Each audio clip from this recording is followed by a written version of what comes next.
Likullin ja'alna minkum syir'atan wa minhaja. Bagi masing-masing kamu para nabi dan rasul. Khitab ini, pembicaraan ini tujukan kepada al-anbiya wal mursalin bersama umat mereka.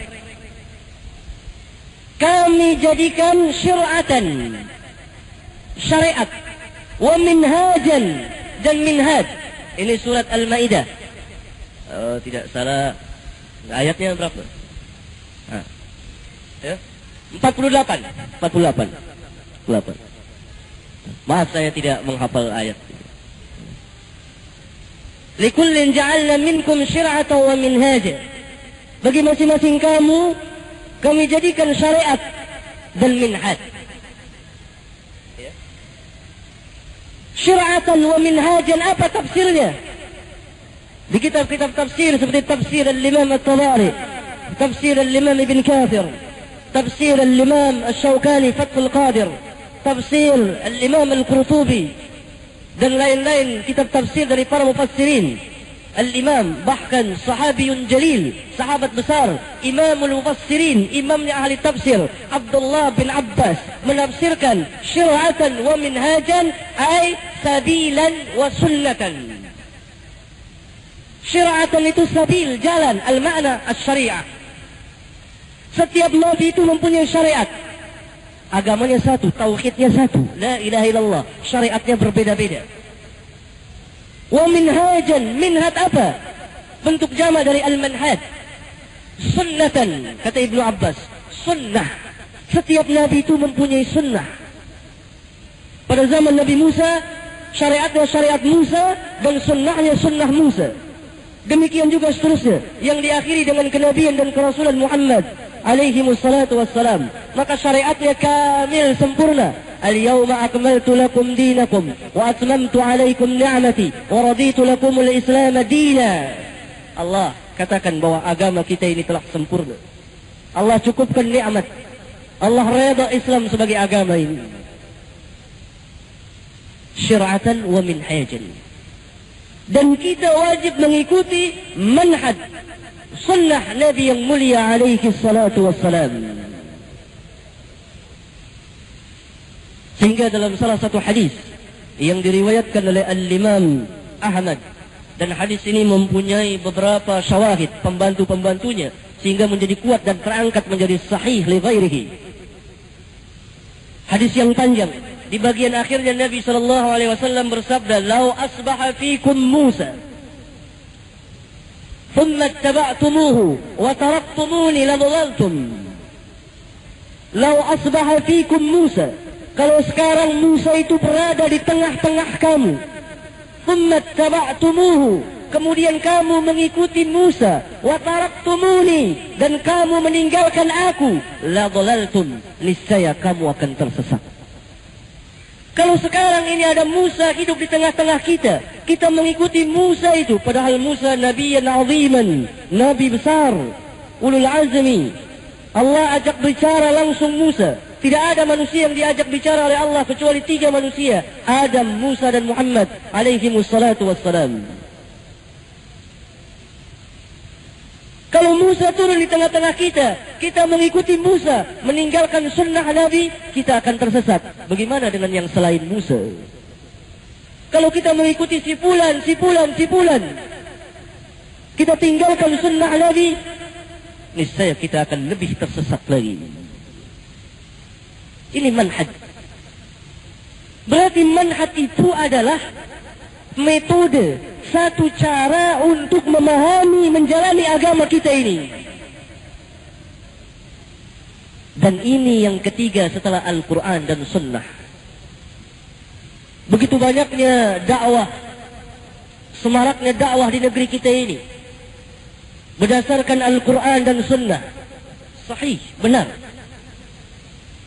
Karena Nabi yang mulia alaihi salatu wassalam telah bersabda, "Taraktu fikum amrain, lan tadillu ma tamasaktum bihima, kitab Allah wa sunnat nabihi."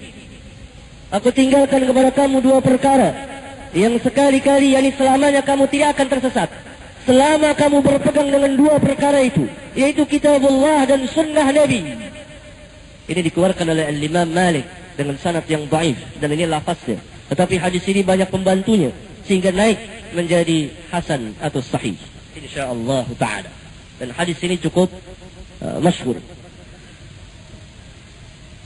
Kalau Al-Quran dan Sunnah itu diserahkan saja kepada setiap Muslim untuk dipahami menurut terjemahan mereka, menurut tafsir mereka, tanpa ilmu, niscaya kita akan tersesat. Berarti harus ada yang ketiganya. Apa ketiganya? Pemahaman untuk memahami Al-Quran dan Sunnah. Ini yang dikatakan al-manhaj itu. Metode untuk memahami Al-Quran dan Sunnah. Dari siapa kita ambil pemahaman ini? Pertama, sunnah Nabi. Karena itu Nabi dalam salah satu hadis sahih yang diriwayatkan oleh Imam Ahmad, Imam Abu Daud, Imam At-Tirmidzi, Imam Ibnu Majah, Imam Ad-Darimi bersabda, "Fa'alaikum bisunnati." Hendaklah kamu berpegang dengan sunnahku. Tidak fa'alaikum bil Quran, tidak. Fa'alaikum bisunnati. Limada? Kenapa? Karena sunnah sebagai tafsir Al-Quran. Seseorang tidak mungkin dapat memahami Al-Quran tanpa sunnah Nabi.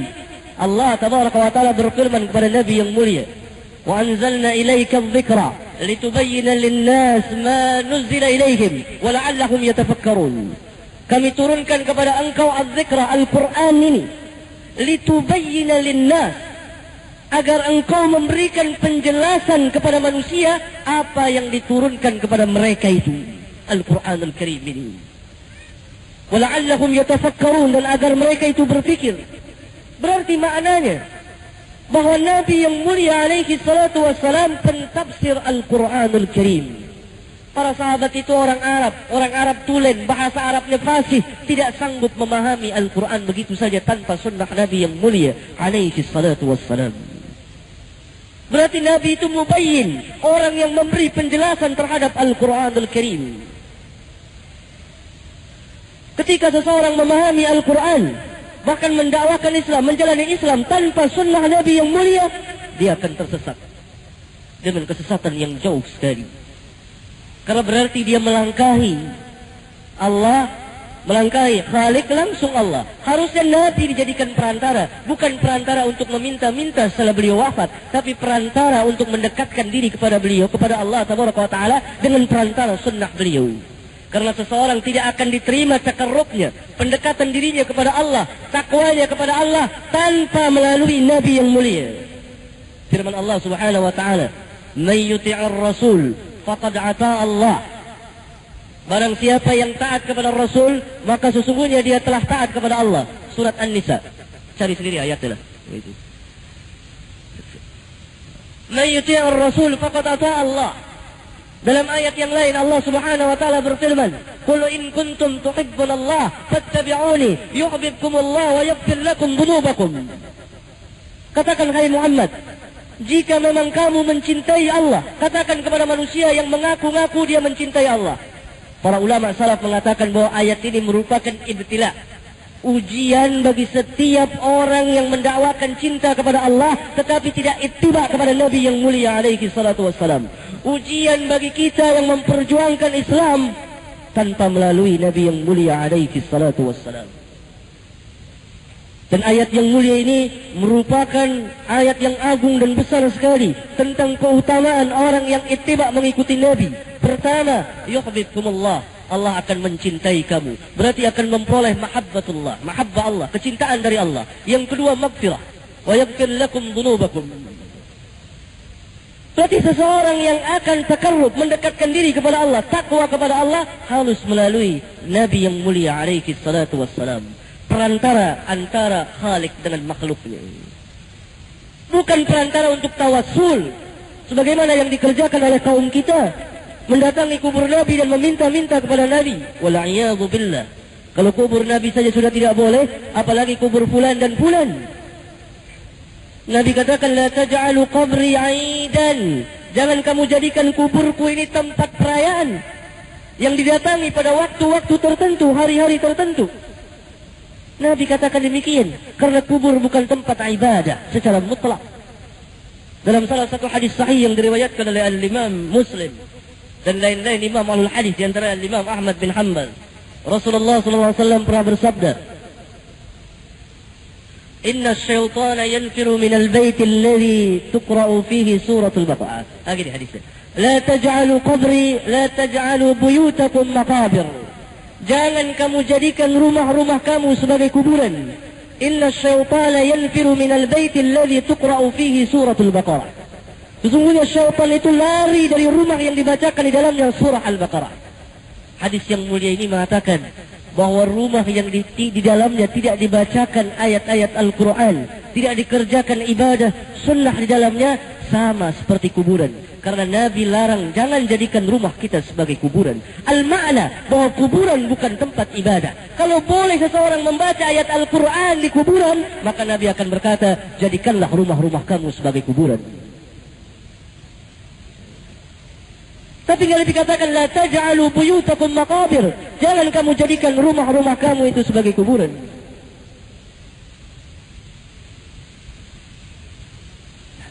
Al-manhaj, as-sunnah Nabi.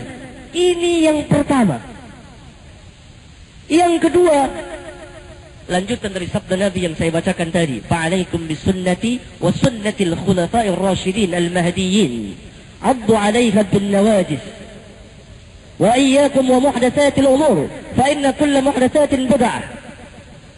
Yang awalnya hadis ini, man ya'ish minkum ba'di fasayara ikhtilafan katsira, fa 'alaikum bi sunnati wa sunnatil khulafa'ir rasyidin al-mahdiyyin, 'addu 'alaiha bin nawajis.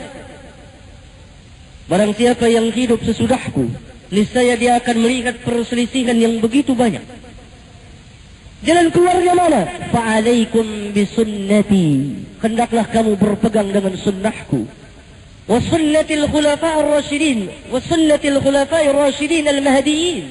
Dan sunnah khulafa'ir rasyidin al-mahdiyyin. Siapa al-khulafa'ir rasyidin? Para ulama kita menafsirkan Abu Bakar, Umar, Uthman dan Ali. 4 orang ini yang mewakili sekalian sahabat.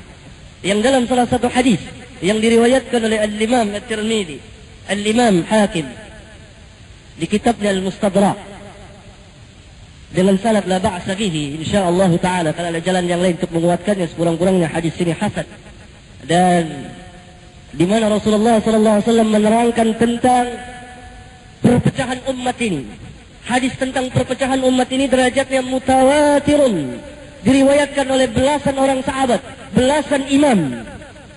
Jadi orang yang mengatakan hadis ini dhaif, tidak syak lagi orang ini mubtadi'in, masih pemula dalam ilmu hadis. Hadis ini sahih. Naam. Asy-Syaikh Yusuf Qaradawi mengatakan bahwa hadis ini dhaif. Yusuf Qaradawi bukan ahlul hadis. Asy-Syaikh Albani ahlul hadis. Jadi tidak bisa merujuk hadis kepada Yusuf Qaradawi yang belakangan ini pahamnya agak aneh. Wallahu a'lam. Saya punya pembicaraan tersendiri terhadap beliau ini, insyaallah taala.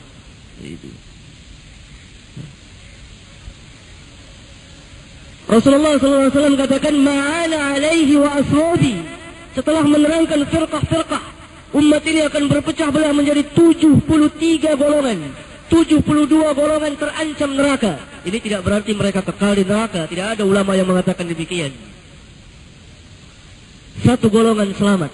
Ketika ditanya siapa mereka ini, dalam riwayat Al-Imam Abu Daud, Al-Imam Ahmad dan lain-lain, Nabi bersabda al-jamaah dengan bentuk mufrad, bukan al-jamaat.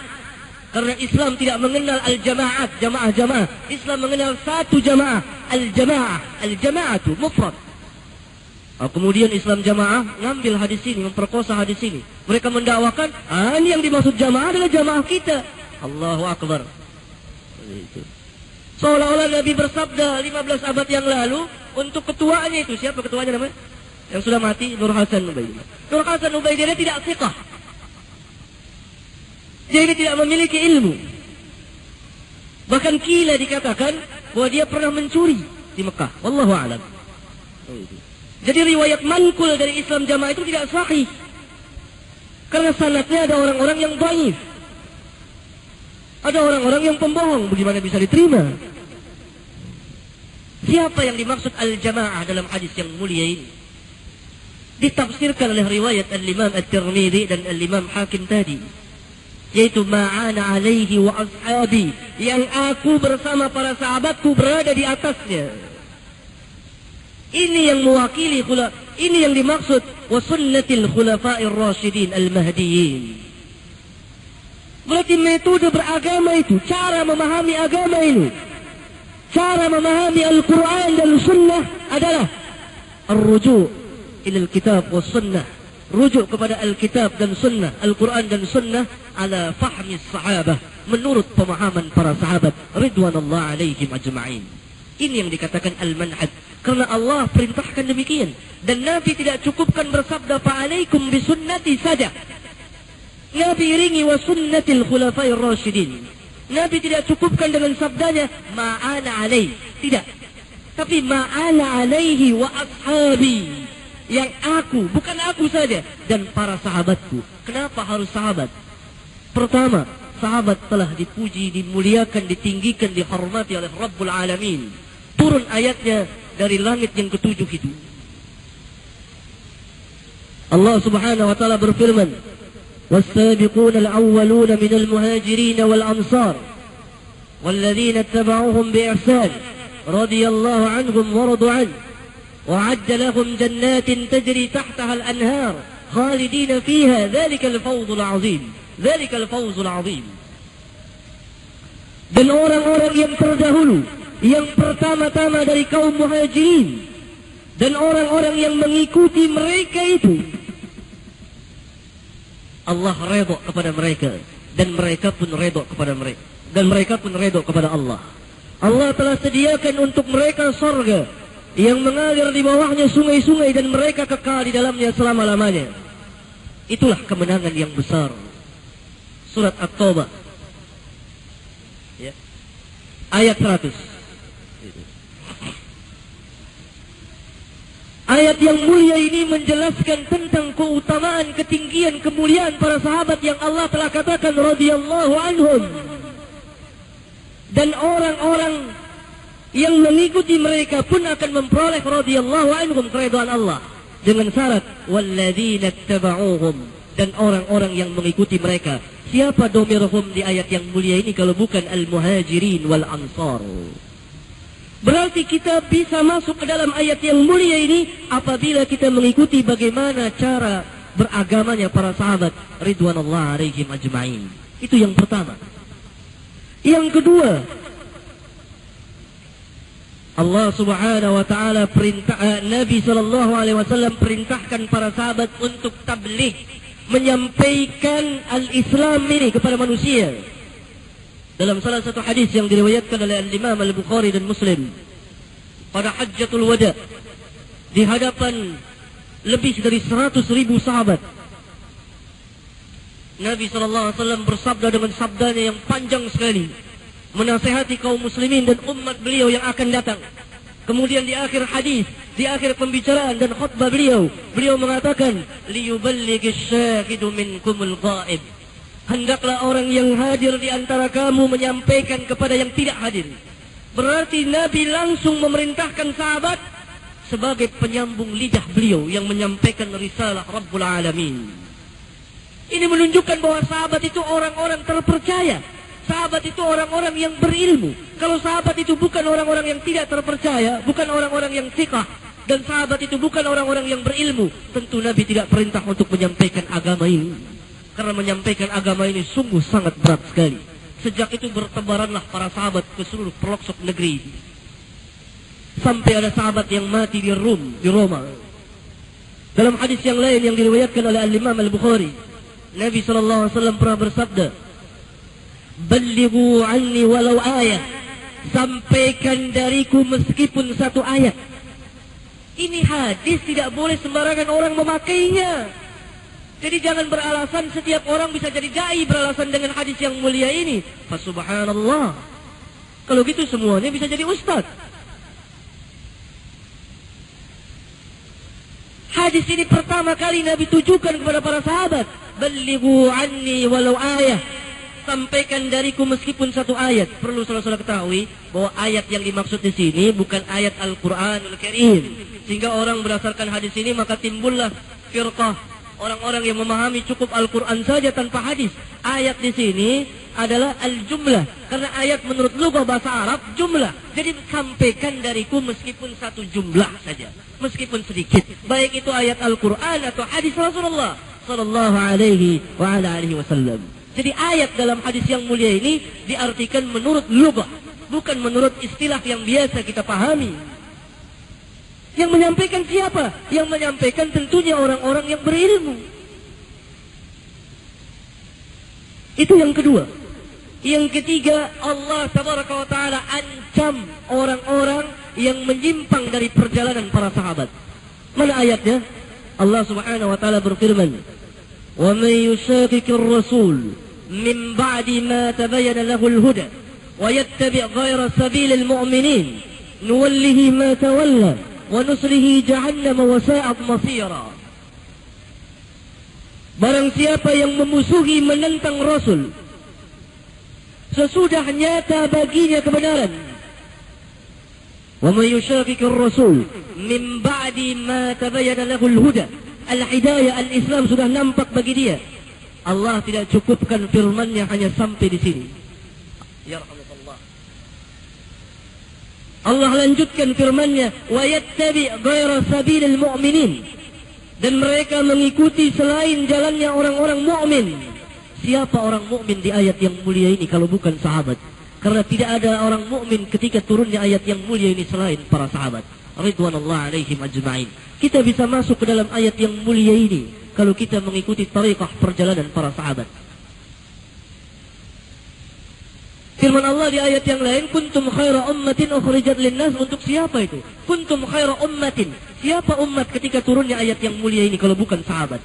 Kita bisa masuk ke dalam ayat yang mulia ini menjadi umat yang terbaik yang dikeluarkan untuk manusia kalau kita mengikuti perjalanan para sahabat. Kalau tidak, kita tidak masuk ke dalam ayat yang mulia ini. Jadi jangan sembarangan membawakan ayat yang mulia itu, mendakwakan kita nahnu kuntum khaira ummatin ukhrijat linnas, padahal kita tidak mengikuti tariqah para sahabat ridwanullah alaihim ajma'in. Kita lanjutkan, wa yattabi' ghayra sabilil mu'minin. Para ulama kita, di antaranya al-Imam Syekhul Islam Ibn Taymiyah rahmatullahi alaihi rahmatan wasi'atan pernah mengatakan di kitabnya Naqdul Mantiq, di awal kitabnya, siapa mereka ini? As-sahabah. Hum as-sahabah. Mereka ini adalah para sahabat Nabi.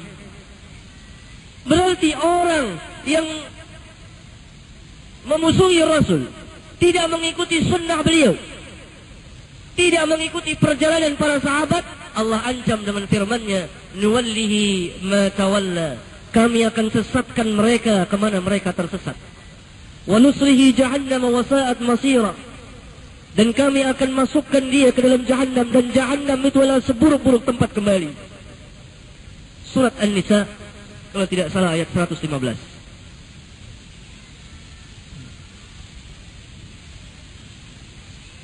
Yang keempat, kita diperintah beriman sebagaimana berimannya para sahabat.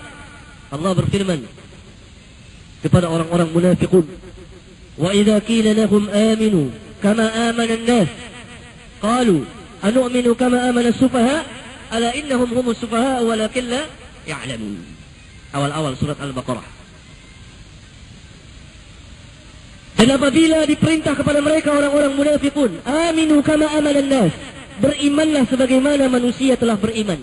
Siapa manusia yang ketika turunnya ayat yang mulia ini? Kalau bukan para sahabat. Berarti kita diperintah beriman sebagaimana keimanannya para sahabat ridwanullah alaihim ajma'in. Saudara-saudara yang saya cintai, panjang pembicaraan ini kalau kita lanjutkan mengenai manhaj dan ilmu ini. Ada satu ayat lagi yang perlu saya sampaikan. Akhir surat Yusuf, kalau tidak salah ayat 118. Akhirlah pokoknya. Allah subhanahu wa ta'ala berfirman kepada Nabi yang mulia, qul hadhihi sabili ad'u ila Allah ala basiratin ana wa man ittaba'ani. Katakan hai Muhammad kepada mereka, inilah jalanku, ini jalan yang lurus. Atas dasar apa? Ala ad'u ila Allah, aku ajak manusia ke jalan Allah. Ad-da'wa ila Allah. Bagaimana atas dasar apa? Ala basiratin, atas dasar basirah. Apa makna basirah ini? Para ulama menafsirkan. Di antaranya Al-Imam Ibn Katsir di kitab tafsirnya ketika menafsirkan ayat yang mulia ini. Basirah maknanya burhanun syar'iyyun wa aqliyyun. Burhan, hujjah, dalil, berdasarkan dalil-dalil syara' Al-Quran dan Sunnah, dan berdasarkan dalil-dalil naqliyah, aqliyah. Ini hujjah basirah. Ini ad-da'wah ila Allah. Dakwah untuk mengajak manusia ke jalan Allah. Ana wa man ittaba'ani. Aku bersama orang-orang yang mengikutiku. Pertama, ad-da'wah ila Allah. Mengajak manusia untuk mengajak manusia ke jalan Allah. Mendakwakan manusia ke jalan Allah sesuai dengan syariat Rabbul Alamin. Kedua, caranya, hujjahnya ala basiratin, atas dasar basirah, keterangan dan ada dalil, ada bukti, hujjah yang kuat. Aku bersama orang-orang yang mengikutiku. Ringkasnya, masalah yang pertama, apa yang telah kita tinggalkan adalah manhaj para sahabat ridwanullah alaihim ajma'in. Cara kita beragama. Berarti harus ada ketiga, tidak cukup dua. Kembali kepada Quran Sunnah, tidak cukup. Di mana letak tidak cukupnya? Tidak cukupnya adalah bagaimana cara memahami Alkitab dan Sunnah. Kenapa tidak cukup Al-Quran dan Sunnah? Bukan tidak cukup hujjahnya, tetapi untuk memahaminya itu harus mengikuti pemahaman para sahabat ridwanullah alaihim ajma'in. Karena itu sahabiyun jalil Abdullah bin Mas'ud pernah mengatakan, jangan kamu kerjakan satupun ibadah yang tidak pernah dikerjakan oleh para sahabat Nabi. Dan dalam salah satu hadis sahih yang diriwayatkan Imam Bukhari dan Muslim, Nabi bersabda, la tasubbu ashabi, jangan kamu caci maki para sahabat. Kalau salah seorang dari kamu menginfakkan emas sebesar gunung Uhud, tidak akan mencapai derajat mereka satu mud. Satu mud itu yakni 2 kepalan orang dewasa, atau setengah mud saja tidak sampai. Alangkah tingginya derajat para sahabat. Dan mereka akidahnya satu, keimanannya satu, tauhidnya satu. Tidak ada seorang pun di antara sahabat yang mengingkari azab kubur. Tidak ada. Semuanya mengatakan azab kubur itu hakun. Karena hadis-hadisnya mutawatirun dan tercantum dalam Al-Quranul Karim. Dalam salah satu hadis sahih yang diriwayatkan oleh Al-Imam Bukhari, Nabi mengatakan azabul qabri. Al-Imam An-Nasai memberikan ziyadah, azabul qabri hakun. Azab kubur itu hak, benar adanya. Kalau saudara bertanya kepada para sahabat, melihat kepada asar perjalanan mereka, saudara hadapkan pertanyaan, di mana Allah? Mereka akan menjawab serentak, fis sama. Kalau sekarang kita berkeliling Indonesia, kita bertanya, aina Allah? Di mana Allah yang kita sembah itu? Akan timbul beberapa pertanyaan. Oh, Allah itu ada di qalbi, di hati kita. Allah itu ada di diri kita. Satu lagi menjawab, la adri, saya tidak tahu. Yang lain lagi menjawab, Allah fi kulli makan, Allah di segala tempat. Berarti ada bersama kita sekarang ini. Kalau Allah di segala tempat, berarti Allah ada di jalan-jalan, ada di pasar-pasar. Wal'iyadhu billah. Sebagian lagi mengatakan Allah tidak di atas, tidak di bawah, tidak di kanan, tidak di kiri, tidak di depan, tidak di belakang. Lalu di mana? Berarti tidak ada. Berarti kita menyembah kepada sesuatu yang tidak ada. Ini bukan akidah Islam. Bukan akidah Islam. Jangan harap kaum muslimin akan menang kalau dia tidak mempunyai tauhid yang kuat. Allah telah berfirman, Ar-Rahmanu 'alal 'arsy istawa. Ar-Rahman bersemayam di atas arsy yang sesuai dengan kebesaran kemuliaannya. Tidak boleh kita bertanya bagaimana caranya. Dalam salah satu hadis sahih yang diriwayatkan oleh Imam Muslim dan lain-lain imam, sampai belasan imam meriwayatkan, Nabi pernah bertanya kepada seorang budak perempuan, aina Allah? Di mana Allah? Jawab budak perempuan itu, fis sama, di atas langit. Man ana? Kata Nabi, siapa saya?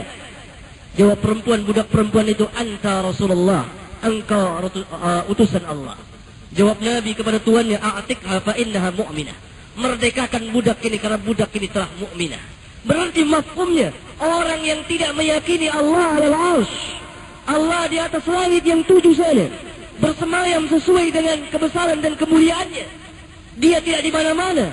Dia tidak menyertai kita dengan zatnya. Yang menyertai kita adalah ilmu Allah fi kulli makan. Tapi zat Allah ada di atas sana. Itu orang mukmin dan mukminah. Dan sesuai dengan fitrah manusia itu sendiri. Tanya kepada hati kita. Ketika hati kita mengeluh, mengadu kepada Rabbul Alamin. Ya Allah, Ya Rabbi, Ya Rabbi. Kemana hati kita itu berjalan? Ke bawah atau ke atas? Manusia yang tidak rusak fitrahnya akan mengakui bahwa hatinya itu berjalan ke atas. Ini akidah yang azim. Akidah yang azimah. Akidah yang besar sekali. Yang telah dilupakan oleh umumnya kaum muslimin di negeri kita ini. Sementara kita mengharapkan menang dari al-Yahud wal Nasara. Kalla thumma kalla.